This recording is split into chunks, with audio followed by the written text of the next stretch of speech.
Est-ce que les Parisiens sont prêts à rouler à 30 km/h à Paris? Ah, je le crois. Et en fait, il y a les Parisiens qui conduisent et puis il y a tous les autres Parisiens, les piétons, les vélos, qui eux aussi attendent depuis longtemps cette mesure. Et là, j'aimerais justement revenir à la philosophie. En fait, ce qu'il faut voir, c'est que nous avons été élus, la gauche et les écologistes, pour apaiser Paris. L'objectif, c'est que la vie soit plus agréable à Paris. Et parmi plein de mesures, l'abaissement de la vitesse en fait partie. Et c'est une mesure où tout le monde est gagnant. Pourquoi ?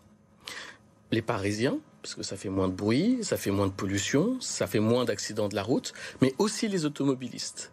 Et là, si vous me laissez 15 secondes, je peux vous expliquer pourquoi. Je vous en prie, 15 secondes. Avant, on conduisait de 0 à 50 km/h. Et en fait, ça crée des bouchons. Parce que c'est cette accélération de 0 à 50, puis de 50 à 0, qui faisait qu'en moyenne, on est à 13-14 km/h en voiture à Paris.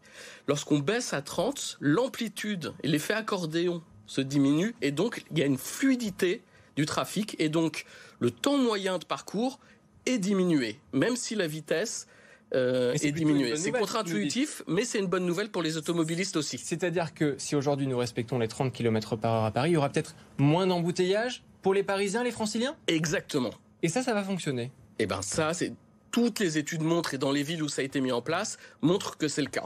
Pourquoi c'est un choix, pourquoi c'est un vœu, notamment des écolos à Paris, depuis près de 15 ans, justement, d'abaisser la vitesse à 30 km/h ? Parce que toutes les études le montrent, vous le savez aussi, c'est que ça ne va pas forcément faire du bien à l'atmosphère ambiante. C'est-à-dire que toutes les études montrent que baisser la vitesse à 30 km/h, a priori, ça a peu d'impact sur la pollution de l'air.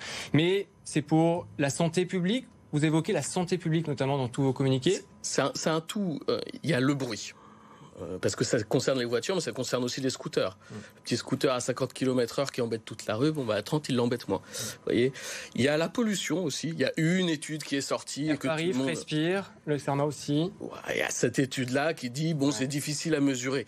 Ce qui est sûr, c'est que quand on roule à 50 km/h et qu'on fait des accélérations, on consomme plus d'essence. Et quand on consomme plus d'essence, ça fait plus de CO2 dans l'atmosphère et ça fait potentiellement plus de particules fines. Donc si on réduit la vitesse, logiquement, on réduit un peu ça. Mais comme je vous l'ai dit, c'est un tout. C'est aussi les accidents de la route. On sait très bien que quand on freine à 30 km/h ou quand on freine à 50 km/h, les dégâts ne sont pas du tout les mêmes. Mais ça, vous êtes capable de pouvoir le justifier. Par exemple, du côté de Nogent-sur-Marne, où nous avons tourné, où la mesure, elle existe depuis près de 16 ans. A priori, les mesures affirment qu'il n'y a pas moins d'accidents parce qu'on roule à 30 km/h.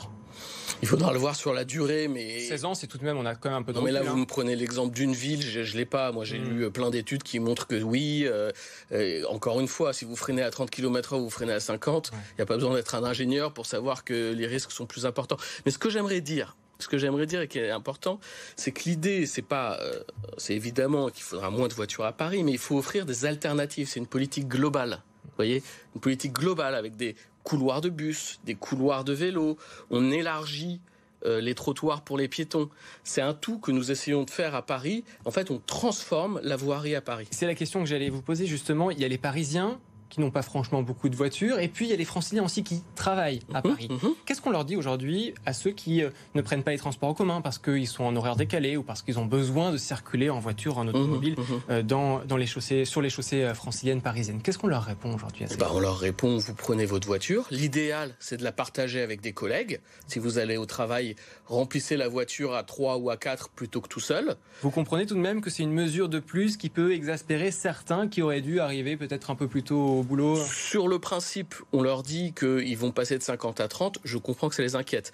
Mais ce que je dis et ce que je répète, c'est qu'ils seront gagnants aussi, puisqu'il y aura une fluidité du trafic. On ne leur empêche pas de prendre la voiture. Au contraire, ils iront peut-être plus rapidement au travail et avec moins de risques d'accident. Vous vous donnez un peu de recul justement pour calculer tout cela. On a quand même beaucoup de recul, c'est encore une fois l'aboutissement d'un certain nombre d'années, mais sur les résultats à Paris, sur les grandes chaussées aussi, vous donnez quoi, 6 mois, 1 an? Alors ça, très sincèrement, ça va être à l'adjoint, à David Béliard. Vous avez forcément un avis. Voilà, d'avoir le retour d'expérience. Comme toute politique publique, il faut un retour d'expérience. Ce que j'aimerais dire, c'est que ça n'est pas une mesure idéologique. Des villes de droite, des villes de gauche le font et ne reviennent pas dessus. Donc on peut partir du principe que ça va dans le bon sens. Et la suite, c'est quoi, du coup, à Paris? Mais aussi dans le Grand Paris, on parle de la vitesse sur les grandes chaussées franciliennes qui ne sont pas concernées par les 30 km/h, notamment les Champs-Élysées aussi. Exactement, et le périph' à 70. Vous en pensez quoi, vous, en tant qu'écolo? Alors, le périph' à 70, c'est mieux que le périph' à 80. moins d'embouteillages, moins d'accidents, moins de pollution. Ça a été démontré. On a encore un retour d'expérience. L'objectif dans la décennie qui vient, c'est progressivement sortir de cette autoroute.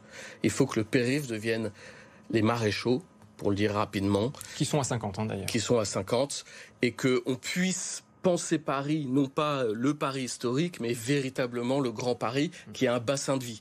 Et c'est très important. Pourquoi ? Parce qu'il faut arrêter de capter toutes les entreprises dans le cœur de Paris, parce que c'est ça qui crée les fameux déplacements pendulaires. Il faut partager la richesse, il faut partager les bureaux avec les autres villes du bassin parisien, du Grand Paris et même de la région. C'est ça une politique écologiste, c'est aménager le territoire à l'échelle du bassin de vie.